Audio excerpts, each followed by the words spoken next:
Here's a story that's about to shake up global trade as we know it.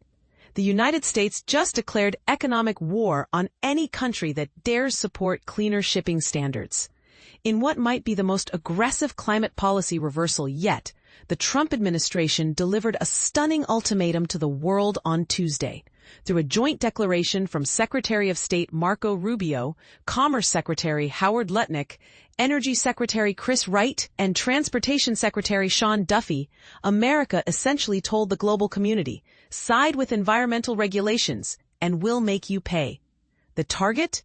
The International Maritime Organization's net zero framework, a seemingly reasonable proposal designed to slash greenhouse gas emissions from the massive cargo ships that carry our everyday goods across the world's oceans. But here's where it gets controversial. The U.S. isn't just opposing this environmental initiative. It's threatening economic retaliation against the 63 countries that already voted in favor of it. Think about that for a moment. We're talking about potential trade consequences for nations that simply want cleaner air and reduced carbon emissions from international shipping. Countries like China, Brazil, and the entire European Union now find themselves in America's crosshairs for supporting what many consider basic environmental responsibility. The timing couldn't be more telling. This announcement comes just ahead of a critical October vote at the United Nations Shipping Agency, where the proposal needs support from 2/3 of the 108 member states that have ratified the key anti-pollution legislation. It's also happening as the Trump administration weaponizes tariffs against major economies including China, India, and Brazil, while simultaneously pulling the United States out of the Paris Climate Agreement. The Trump administration unequivocally rejects this proposal before the IMO and will not tolerate any action that increases costs for our citizens, energy providers, shipping companies, and their customers or tourists. The statement declared with unmistakable aggression. But the real kicker came next. Our fellow IMO members should be on notice that we will look for their support against this action and not hesitate to retaliate or explore remedies for our citizens should this endeavor fail. Let's put this in perspective. Ocean vessels are the workhorses of global commerce, transporting roughly 80% of everything we buy, sell, and consume worldwide. Yet these maritime giants are responsible for nearly 3% of all global carbon dioxide emissions, a massive environmental footprint that's been growing year after year.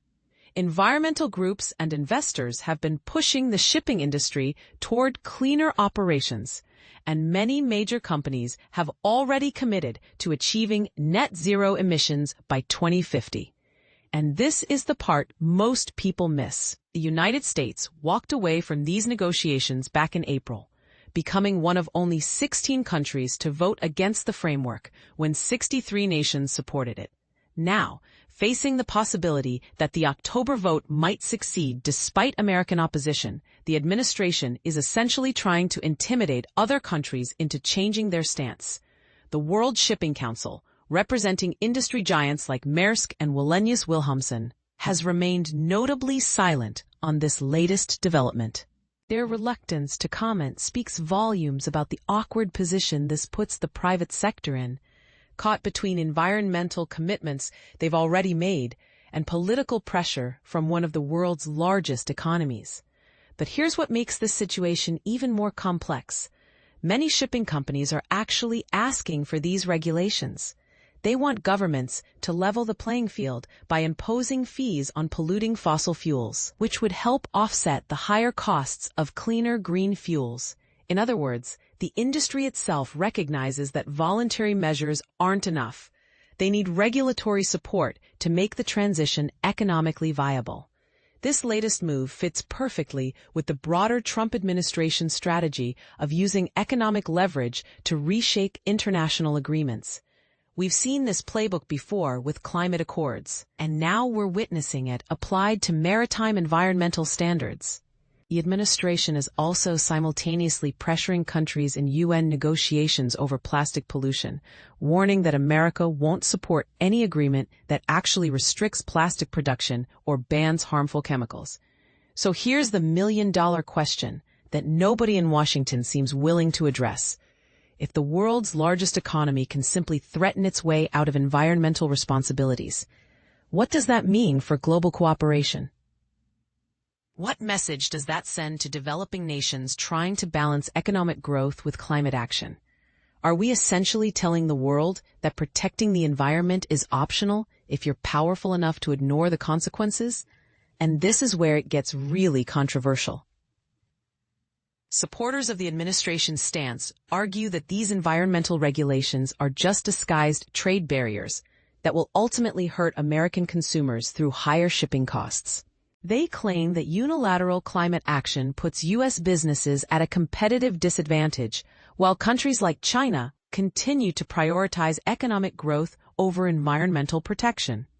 Critics, however, see this as short-sighted isolationism that undermines America's long-term economic and environmental security. They argue that leading the transition to cleaner shipping technology could position American companies as global innovators, rather than forcing them to play catch-up later when environmental regulations become inevitable. The October vote at the IMO will be more than just a decision about shipping emissions. It's shaping up to be a test of whether economic intimidation can override environmental consensus in international forums. With 108 member states eligible to vote and a two-thirds majority required for passage, every country's decision will carry weight. What do you think? Is the Trump administration right to prioritize immediate economic concerns over long-term environmental goals? Or are they missing a crucial opportunity to lead the world toward cleaner maritime technology? Should countries be free to make their own environmental choices without facing economic retaliation? Or is this just how international negotiations work in practice? Drop your thoughts in the comments, because this debate is far from over. And the October vote could reshape how we think about America's role in global environmental leadership.